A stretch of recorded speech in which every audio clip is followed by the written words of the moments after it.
있습니다. 마태복음 22장 29절부터 32절까지 초하를 읽고요. 다 같이는 32절만 다 같이 읽어보겠습니다.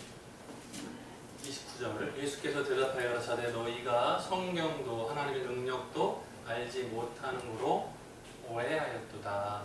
30절 구할 때에는 장가도 아니가고 시집도 아니가고 하늘에 있는 천사들과 같으니라. 31절 죽은 자의 부활을 의논할진대 하나님 너희에게 말씀하신 바 32절 나는 아브라함의 하나님이요 이삭의 하나님이요 야곱의 하나님이로라 하신 것을 읽어보지 못하였느냐. 하나님은 죽은 자의 하나님이 아니요 산 자의 하나님이시니라 하시니 아멘. 32절만 다 같이 보겠습니다. 수화로 시작. 나는 아브라함의 하나님이요 이삭의 하나님이요 야곱의 하나님이로라 하신 것을 읽어보지 못하였느냐. 하나님은 죽은 자의 하나님이 아니요 산 자의 하나님이시니라 하시니 아멘. 옆에 앉으고 인사하겠습니다. 잘 오셨습니다. 만나서 반갑습니다. 오랜만입니다. 누구세요? 누구세요? 자, 오늘 말씀 제목은 산자의 살아있는 자의 하나님이라는 제목으로 함께 은혜 나눠보고자 합니다. 지난주 말씀 기억나세요? 잊어버리셨을까봐 써놨어요. 세금. 세금 하면 기억나세요? 아, 세금. 이 세금에 대한 예수님에 대한 질문을 누가 하셨어요? 헤롯다. 로마에 복속되어 있는 고탕하고 합작이 된 곳이 바리새파하고 둘이서 동의해서 원래는 서로 목적이 다른 타당이었지만 둘이서 힘을 합해가지고 세금 문제에 대해서 이렇게 문제 쓰지 말았는데 세금 문제에 대해서 예수님께 질문을 했었어요. 기억나시죠? 오늘은 이 두 파가 힘을 합해서 예수님께 아주 어려운 질문을 드렸는데 나자포트라는 소문이 들렸어요. 누구한테? 사두개파. 이름도 참 그죠? 사두개파가 소문을 들었어요. 이 사두개파와 바리새파는 영원한 라이벌입니다. 우리나라에도 정당들이 있는데 진보가 있고 보수가 있잖아요. 마찬가지로 이 두 파는 굉장히 오래된 앙숙관계의 라이벌입니다.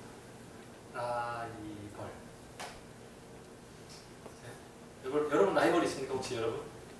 여러분의 삶 속에 좀 긍정적인 라이벌이 있으면 괜찮아요. 나는 성경을 2장 읽었어. 나는 3장 읽었거든. 막 이러면서 이렇게 하는 그거 좀 좋은 긍정적인 라이벌이 있으면 좋아요. 괜찮아요. 근데 좀 부정적인 라이벌은 서로 좀 헐뜯고 막 헛소문 퍼뜨리고 막 그런 곤란하고 그거 말고 서로가 좀 힘을 줄 수 있는 좋은 경쟁, 선한 경쟁을 하는 라이벌은 괜찮습니다. 건강에도 도움이 됩니다. 스트레스는 좀 있어요. 근데 건강에 도움이 됩니다. 영적인 건강에도 도움이 돼요. 기도 시작인데 5분 갔어? 안녕? 난 10분 한다? 할 수 있어요. 좋은 라이벌. 괜찮아요. 사두개파와 바리새파는 오래된 라이벌이에요. 그래서 이쪽에서 좀 못했다 그러면 내가 좀 자랑하고 싶고 내가 좀 못했을 때 저기도 못했으면 괜찮은데 내가 실패했는데 저쪽에 성공했다 그러면 배가 아프나 배가 아파. 화장실 가고 싶어. 배가 아파. 문제죠. 여러분 삶 속에 혹시 누가 시험 볼 때는 합격했대. 난 떨어졌는데 이가 갈려요? 미워서? 아니면 내가 떨어져서? 어쨌든 긍정적으로 보시면 좋아요. 자, 사두개파는 중심 밀어붙이는 게 뭐냐면 부활이 없다. 바리새파는 율법주의죠. 근데 여기는 주로 미는 사상이 뭐냐면 부활이 없다. 그러면 부활이 없다고 생각하는 사람들이 신앙생활을 할 때 어떻겠습니까? 그 내용이. 여기랑은 좀 반대겠죠. 여기는 굉장히 철저하게 하잖아요. 신앙생활을. 11조 출석 안 돼! 막 열심히 하잖아요. 그게 이쪽이잖아요. 여기는 어떻게 했어요? 부활도 없고. 부활이 없다는 얘기는 천국을 인정하지 않는다는 거예요. 그러니까 지금 살 때 마음껏 쓰고 먹고 누리고 살아야지 이게 최고요. 이렇게 생각합니다. 여기는 약간 쾌락한 거죠.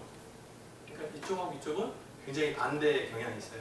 이쪽은 굉장히 금욕적이고 따뜻하게 그렇게 사는 그런 모습이 있다면 여기는 좀 대충대충 살겠죠. 왜? 부활도 없대는데 저기 가서 뭐하냐 여기서 마음대로 살면 되지 이 생각을 가지고 있는 거예요. 그래서 방향이 완전히 반대인 거죠. 근데 여기가 예수님한테 한 방 맞고 나가 떨어졌다는 소문을 들으니까 지금이 기회다 이거예요. 우리 파가 힘을 얻을 수 있는 기회는 지금이다. 저쪽 파가 납작 떨어졌을 때 우리가 조금만 올라가도 좀 이게 기저효과라고 그러죠. 이게 힘이 나타나니까 지금 우리가 예수님을 찾아가서 예수님을 코를 납작하게 만들어보자. 이 생각이 나와요. 자, 그래서 꺼낸 문제가 뭐냐면 이 사람들은 늘 생각하는 게 뭐예요? 부활이 없다라는 것에 초점을 맞추고 모든 문제들을 연구해요. 그 중에 본인들이 해결하지 못한 문제가 하나 있었는데 그게 바로 형사취수예요. 형사취수. 이게 좀 어려운가요? 형사취수?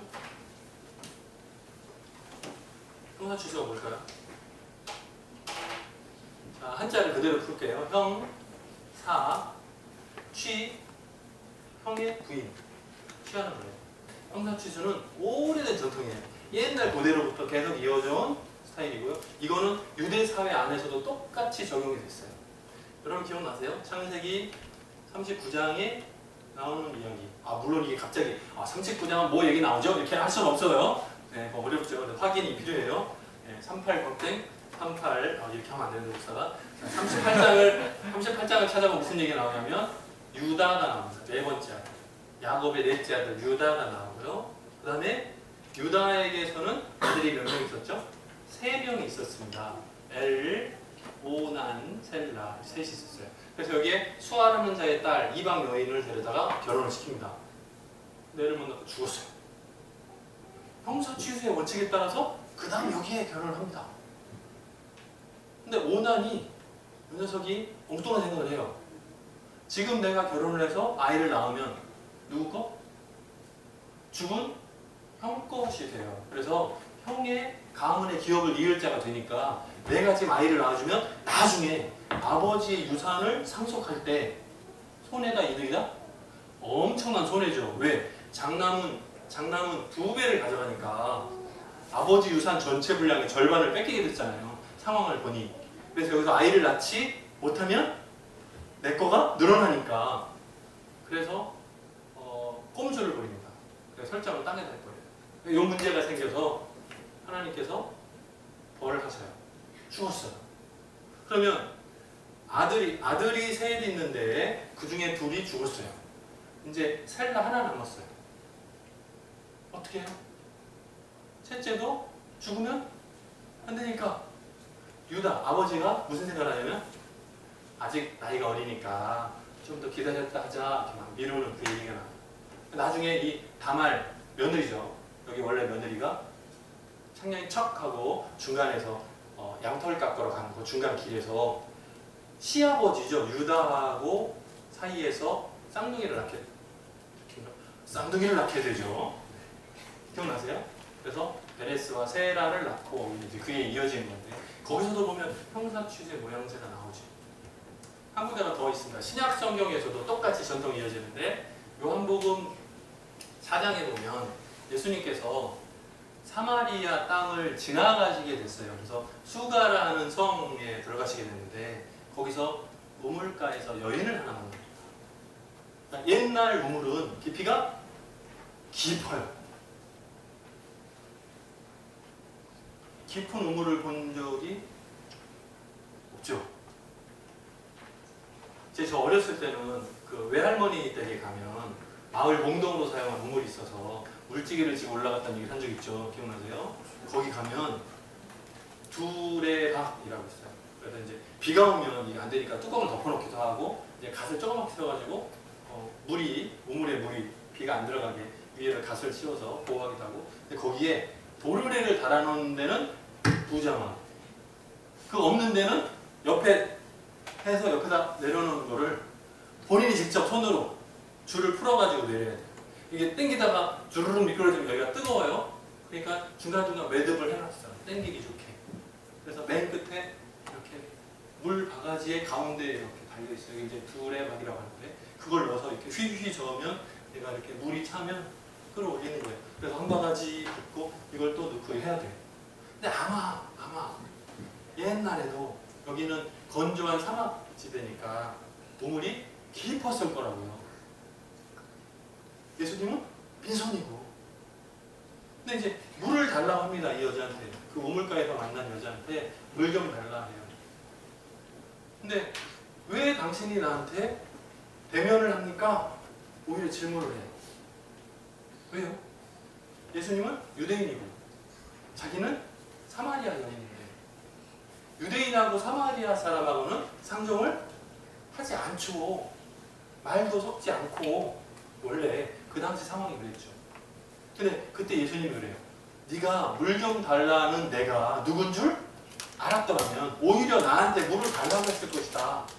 내가 주는 물을 마시면 속에서 솟아나서 영생하도록 목마르지 않는 물을 줄 수 있다. 그러니까 이 여자가 뭐라 그래요? 당신은 보아하니 두레박도 없는데 어떻게 물이 납니까? 이렇게 거꾸로 질문을 하죠.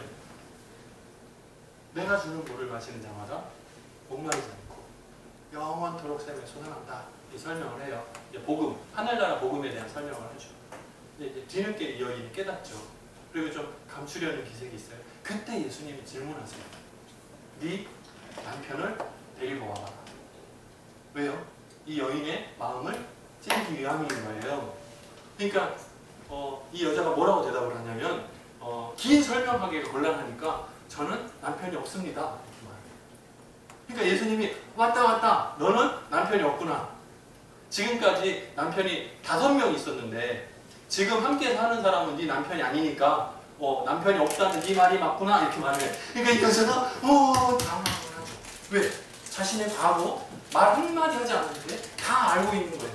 내 상황을. 거기서 마음이 확 열리죠.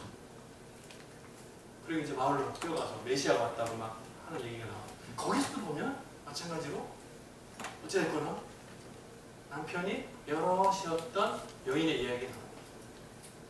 사두개인들의 고민은 무엇인가 하면 만약에 부활이 있다면 저 천국에서 만났을 때 여기는 남편이 3명일 거고 나중에 이제 셀라라도 결혼할 거 아니에요. 3명일 거고 시아버지까지 포함하면 4명일 거고 네?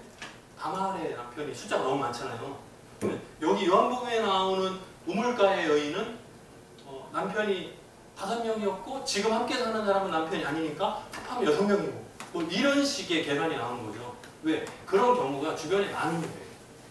일부 다처제 형식을 따랐으니까 그 당시에는 그렇게 살았으니까 그 많은 남자들을 어떻게 다 천국에서는 어떻게 사냐 말도 안 된다. 그것 때문에 뭐가 없다? 부활이 없다라고 주장을 했었거든요. 이 문제가 해결되면 그 다음에 뭔가 얘기가 된다라고 생각을 한 거예요. 그때 예수님이 하신 말씀 다시 한번 보여주세요. 32절 오늘 말씀. 그때 예수님이 설명하신 말씀이에요. 나는 아브라함의 하나님, 이삭의 하나님이며 야곱의 하나님이라고 하신 것을 읽어보지 못하였느냐. 하나님은 죽은 자의 하나님이 아니요 산 자의 하나님이라. 요 앞에 위에 올라가면 30절이에요. 30절도 다시 한번 보세요. 부활 때에는 장가도 아니 가고 시집도 아니 가고 하늘에 있는 천사들과 매일만이다. 이 얘기를 예수님이 얘기하신 거예요.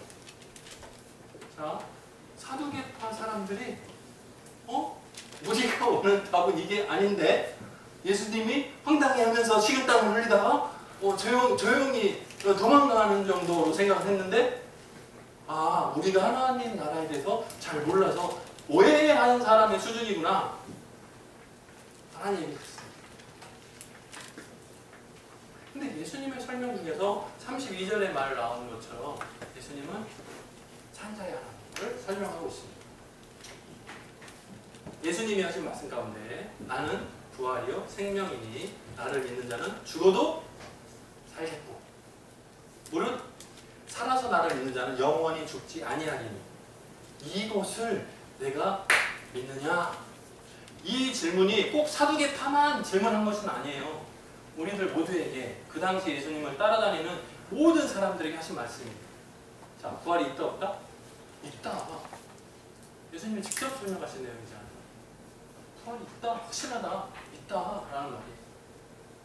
그런데 이것에 대해서 잘 모르니까 오해한 거죠. 하나님의 말씀에 대해서 바르게 이해하지 못한 사두개파는 엉터리죠.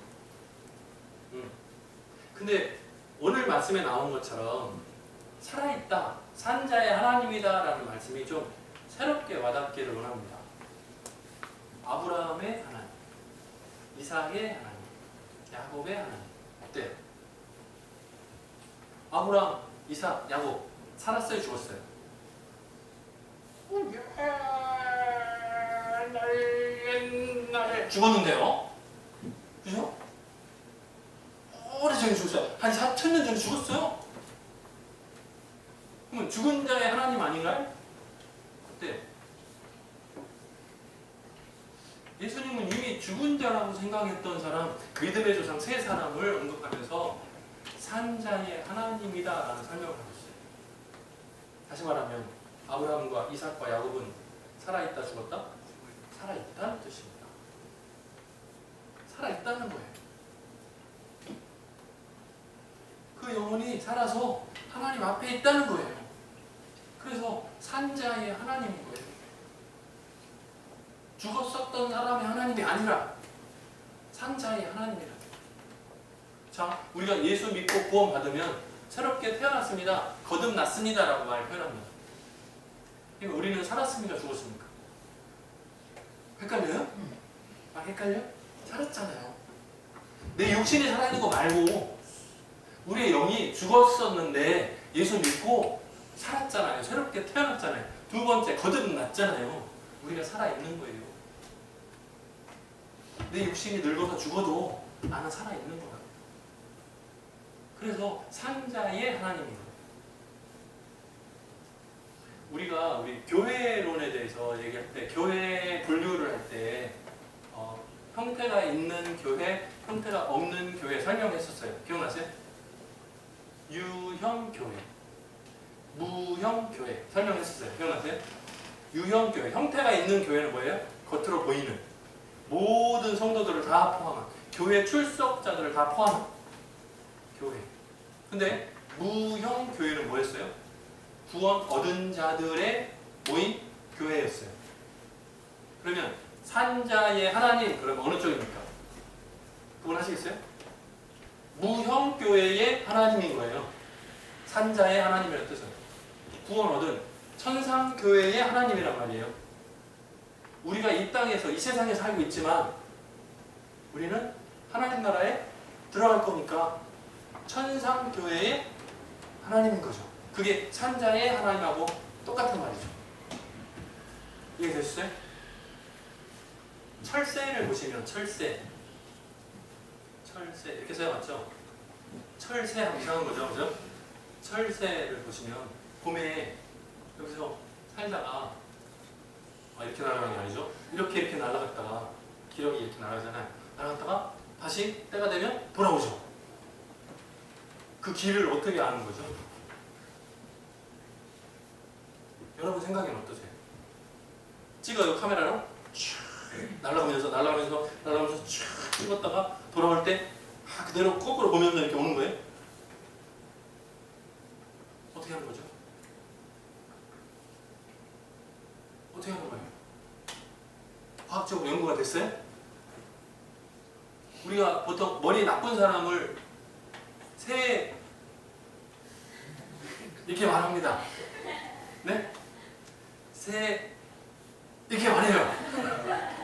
다 맞추시네요. 어떻게 알지? 디귿? 기억? 다 아시는구나. 근데 이 새가 굉장히 뛰어나요. 수백 킬로미터, 수천 킬로미터 멀리서 여기를 찾아와요. 어떻게? 지도 보고 이렇게 여기다 그려놔요. 여기다가 지도를 그려놨다가 막 날아가다가 와요. 어떻게? 연어 아세요? 연어? 침 흘리지 말고요. 맛있겠다 많이 하지 말고. 자, 연어의 회귀죠. 고향으로 돌아오는 힘이 있어요. 저 시냇물에서 살다가 알이 깨져가지고 부화가 되고 꽤 커가지고 얼마나 바다로 나가죠. 그죠? 다시 그 길을 떠올라와요. 근데 중간에 보면 물이 이렇게 쏟아지는 폭포 같은 데가 있잖아요. 그거를 물고기가 다시 치고 올라가요. 봤나요? 영상이라도 봤나요? 아까 수학 고음 배우시는데 고음이요. 그걸 알아요. 곰이라는 놈이 참 똑똑한데 그 옆에 딱 서 있다가 이걸 치고 올라오는 게 있으면 툭채 올라오면 툭채 그래서 이렇게 땅에다 팔딱팔딱 뛰면 그거 먹어요. 신기한 거예요. 자동 판매기잖아. 딱 이렇게 기다리면 쭉 올라오면 그걸 먹어요.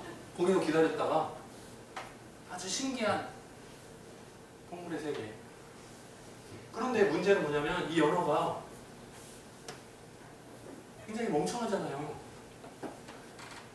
우리 물고기 얘기 많이 하잖아요. 낚시를 들이우면 물어서 죽을 뻔했잖아요. 근데 빼서 넣고 다시 넣으면 또 물어요. 똑똑한 건가? 빼줄 줄 알고? 철새든 연어든 고향으로 찾아 돌아오는 그 힘이, 그 지혜가 우리 사람이 아무리 이렇게 살아도 나지 않아요. 우리 사람이 못해요.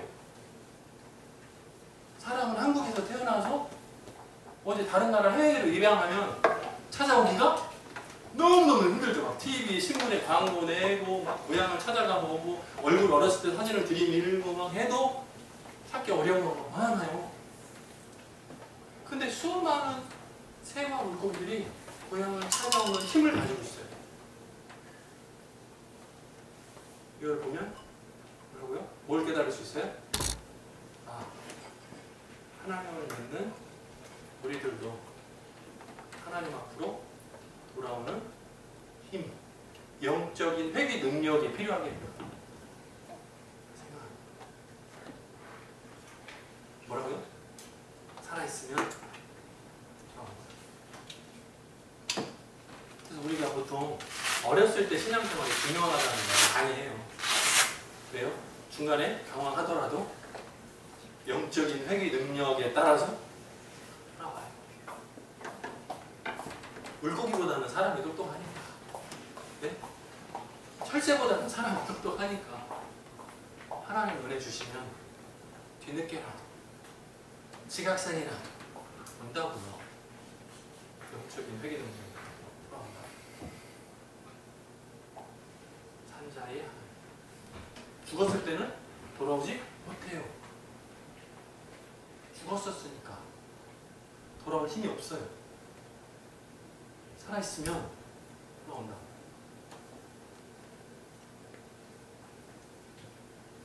박제가 뭐죠? 박제. 우리 막내가 박제가 뭐죠? 그랬더니 뒤에서 그런 모양을 본 적이 있나 봐요. 동물원 같은 데나 박물관 같은 데 보면 동물 가죽을 벗겨가지고 속을 다 파내고 솜으로 채워 넣어서 살아있는 것처럼 모양을 잡고 눈을 만들어 붙이는, 그래서 정말 날아갈 것 같이 독수리가 이렇게 하고 있잖아요. 봤어요?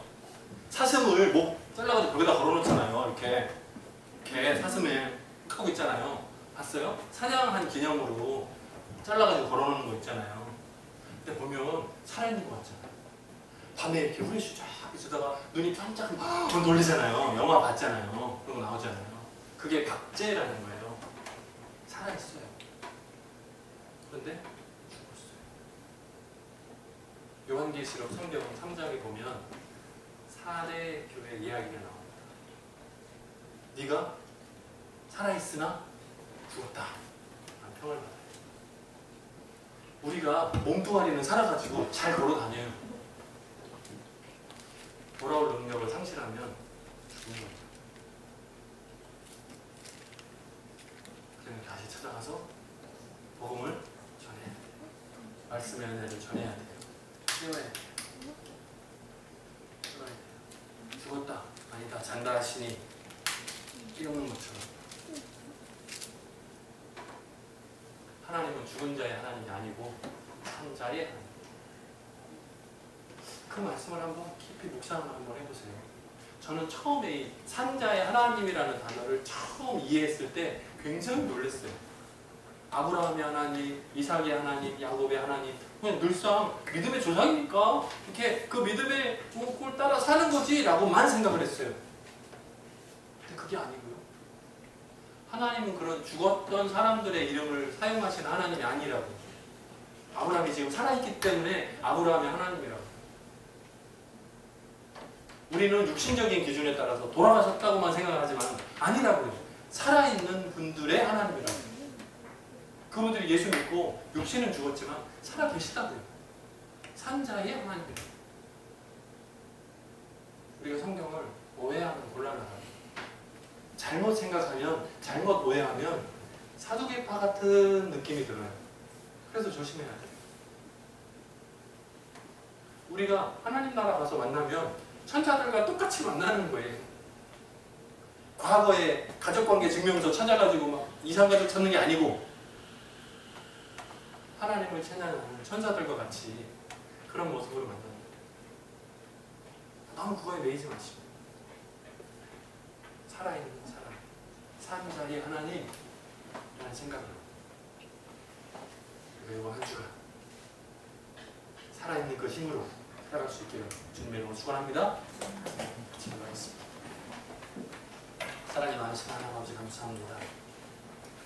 산자의 하나님, 아브라함, 이삭, 야곱 4,000년 전에 이미 죽었다고 생각했지만 그들이 믿음의 조상이라고만 생각했지만 아니 지금 살아있어서 그들의 이름을 사용하신 그 하나님, 우리의 하나님, 우리가 살아있어서 하나님 앞에 돌아오고 하나님을 그리워하고 하나님을 사모하고 하나님을 찬양하는 삶을 감당합니다.